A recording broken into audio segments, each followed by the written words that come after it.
Comments मौसूल होते हैं हमें कि आप अल हयात के ऊपर प्रोग्राम क्यों नहीं करते। लोग इस शशोपंज में हैं कि क्या वजह। देखें, वॉच टाइम्स के प्लेटफॉर्म से या ताहिर नसीर बजाते खुद वो दावा करता है कि जो कंपनी नुसरबाजी करेगी हम उसके खिलाफ प्रोग्राम करेंगे, जिस कंपनी के फिजिकल प्रोजेक्ट्स होंगे हम उसको ओब्लाइज करेंगे। आप देख लें कि एसके ग्रुप जो फर्नीचर का दावा करते हैं उनको मैंने कितनी दफ़ा रब्ता किया, उन्होंने सिर्फ अपनी लोकेशनें भेजी और जब मेरी टीम वहाँ पे गई तो मालूम हुआ कि एसके वाले सिर्फ उनसे फर्नीचर बनाते हैं।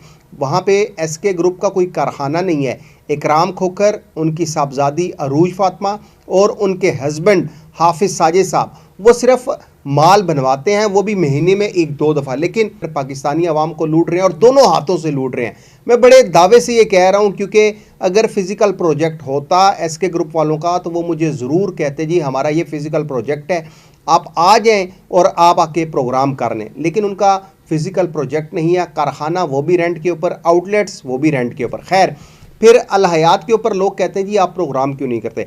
देखिए, अल हयात ग्रुप ऑफ कंपनीज़ के जो मालिक हैं जानजेब आलम, उन्होंने मोती बाज़ार जो एक प्रोजेक्ट लॉन्च किया, हमने उसको ओब्लाइज किया।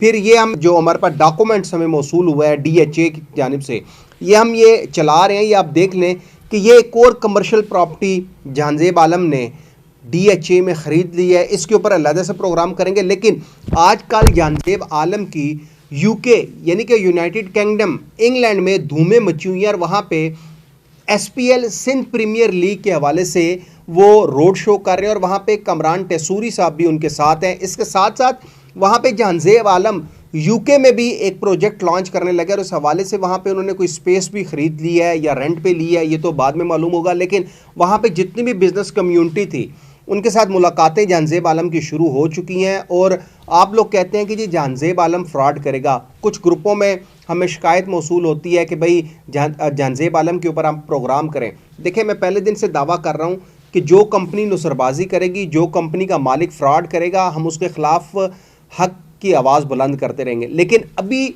जो बज़ाहिर लग रहा है वो आप देख लें कि जानजेब आलम के नए से नए प्रोजेक्ट लाना, फिर उसके बाद जानजेब आलम का UK जाना और UK के जो वहाँ के बड़े बड़े बिजनेसमैन हैं उनसे मुलाकातें करना और सिंध प्रीमियर लीग के हवाले से कमरान टेसूरी के साथ मिलकर वहाँ पे रोड शो करना। तो ये एक चीज़ जो सामने आ रही है, ऐसे ही लग रहा है कि जानजेब आलम कुछ बड़ा करने जा रहा है पाकिस्तानी आवाम के लिए, कुछ बड़े प्रोजेक्ट्स वो लॉन्च करना चाह रहा है। आप देख लें कि इससे पहले हमने आपको बताया कि रेंट एप्रिसिएशन की मद में AAA एसोसिएट्स वालों ने स्कैम किया। उसके बाद हमने एक और कंपनी आपके सामने रखी। अब तो SMD के नाम से भी स्कैम होना शुरू हो चुका है। लेकिन जहां तक बात है अल हयात की, तो अल हयात जो फिज़िकल प्रोजेक्ट लेके आ रहा है, जो हमें चीज़ें मिल रही हैं मुख्तलिफ ज़राए से, हमने आपको ये DHA का लेटर जो चलाया है वो सिर्फ इस वजह से चलाया ताकि आपको मालूम हो सके कि जानजेब आलम प्रॉपर्टीज़ ख़रीद रहा है। ऐसा नहीं है जिस तरह B4U ग्रुप ऑफ कंपनीज़ के मालिक सैफुर रहमान खान नियाज़ी हवाओं में प्लॉट खरीदते थे और हवाओं में बिजनेस करते थे। जानजेब आलम प्रैक्टिकली वो काम कर रहा है जो वो कहता है। अब UK में कहाँ पे उसने स्पेस ली, क्या कुछ वहाँ पे करने जा रहा है, इस हवाले से भी इंशाल्लाह आइंदा चंद रोज़ तक आपको आगाह करेंगे।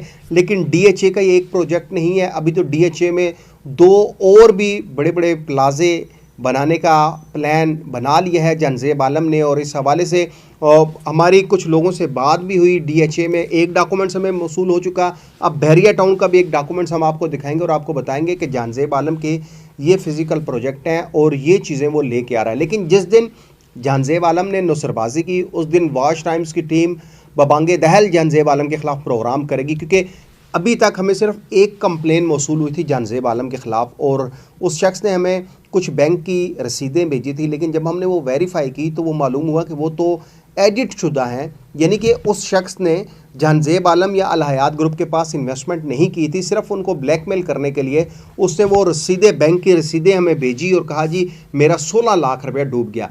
लेकिन जब हमने बैंक से वेरीफाई की तो उन्होंने कहा जी ये तो स्लिप ही फेक है। ये उन्होंने फिर हमें एडिट शुदा चीज़ें दिखाई कि ये एडिट हुई चीज़ें हैं। खैर, जानजेब आलम के जो प्रोजेक्ट आ रहे हैं, जिस तरह उसके प्रोजेक्ट होंगे वो वाकई हकीकी मायनों में प्रोजेक्ट लॉन्च कर रहे हैं, हम उसको ओब्लाइज करेंगे। लेकिन जिस दिन जानजेब